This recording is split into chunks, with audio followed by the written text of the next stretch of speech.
Nova Scotia Power confirms cyber attack was ransomware and says it didn't pay.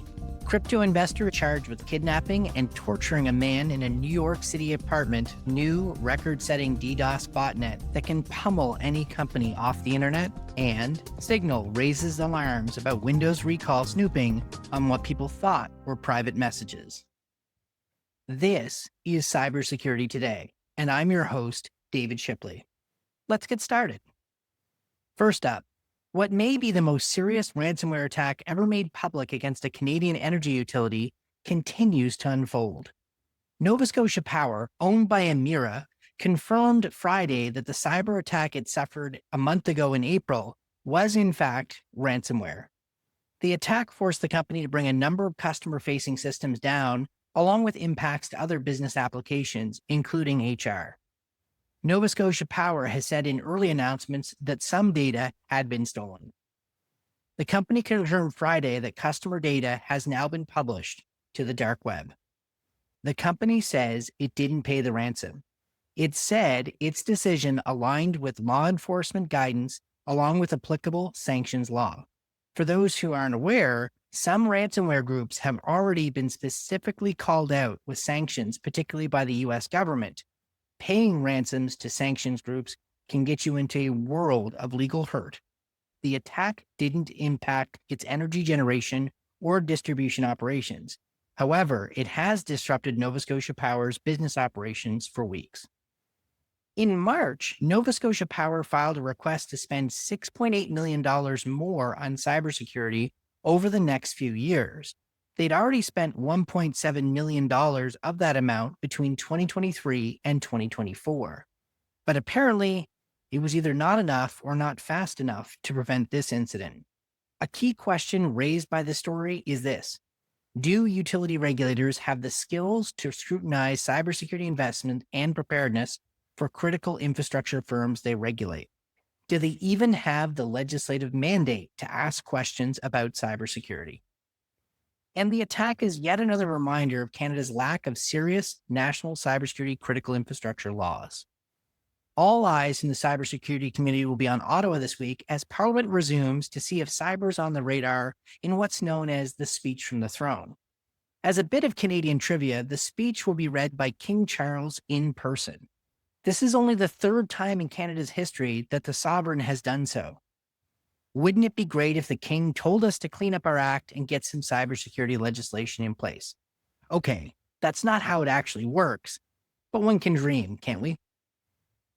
Back to ransomware, Palo Alto's Unit 42's latest report shows that between January and March 2025, over 822 organizations in the United States were hit by ransomware, including recently the largest US steel producer.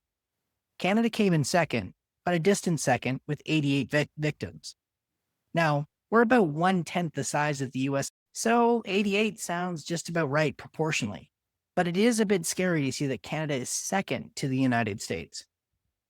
What kinds of companies are being targeted the most? Manufacturing leads the way, followed by retail and wholesale, and then professional and legal services.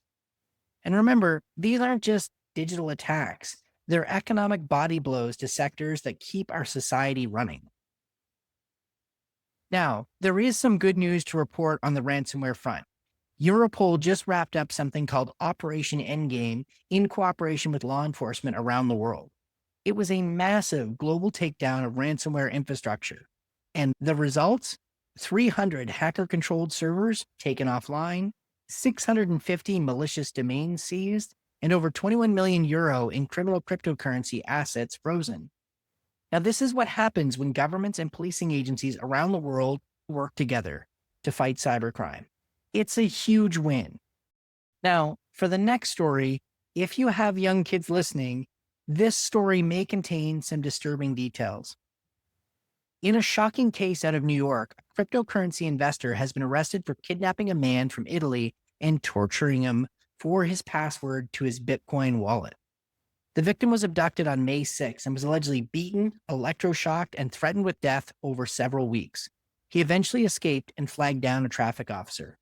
His captors, according to prosecutors, drugged him, used electric wires to shock him, hit him in the head with a firearm, and at one point, carried him to the top of a flight of stairs where they dangled him over the ledge and threatened to kill him if he didn't share his Bitcoin password. The suspect, 37-year-old John Woltz, is now in custody, and police found a disturbing list of items in his apartment. Everything from body armor, weapons, even Polaroids of the victim with a gun to his head. The lesson here is digital assets like cryptocurrency don't just attract hackers. They can also attract real-world cybercriminals willing to commit violence to get access to digital funds. How do they find out if you have crypto investments? Every time you give up your information online. And by hacking databases. The news of the Coinbase customer breach, where customer data from the biggest crypto exchange in the world was leaked, these kinds of attacks are likely going to increase real-world violence. Now, on to a very different kind of threat. We've all heard of distributed denial-of-service attacks that have brought down websites. But we haven't seen one quite this large. Security researchers have spotted what may be the largest botnet seen to date. It's called Aisuru, and it just ran a test attack on the site of cybersecurity journalist Brian Krebs. Krebs noted that he thought this was either a rehearsal or a demonstration to a potential buyer of just how powerful this particular botnet is. The attack peaked at 6.3 terabits per second. That's 10 times bigger than the infamous Mirai botnet from 2016. And to put that in perspective, that's enough data to cripple even the largest global websites instantly. And here's the kicker. Last year, you could rent Aisuru for as little as $150 a day. It was about a third of its current size. With that kind of power for that low a price, the threat is widely disproportionate, especially considering what it can cost victims to try and defend or in losses when online retailers are knocked offline. Canadian firm Postdime estimates that a DDoS attack can cost online retailers around $6,000 per minute in lost revenue. And while attacks are shorter now, often lasting around 10 minutes, the damage can add up fast. Aisuru is a large, asymmetric threat. It's a weapon that small-time criminals can rent to do big-time damage and leverage to demand lucrative extortion payments. And finally, let's talk about Microsoft's second attempt at its AI feature, Recall. This tool, rolling out now in Windows 11, takes screenshots every 3 seconds of everything a user does and stores it. Email, banking info, medical records, Zoom calls, Signal messages, you name it, Recall can grab it. Privacy and cybersecurity experts criticized this AI feature when it was first announced in 2024.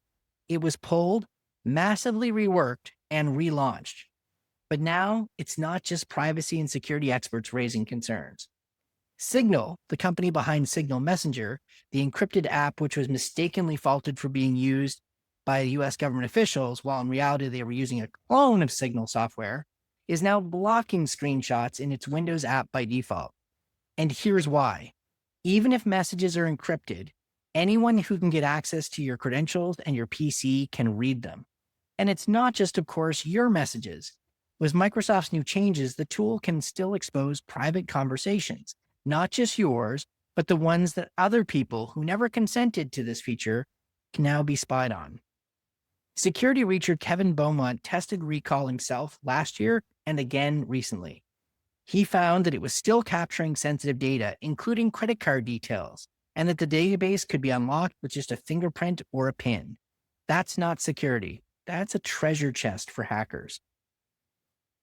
Thanks for tuning in. If you found this episode helpful, do us a favor, share it with a colleague or friend.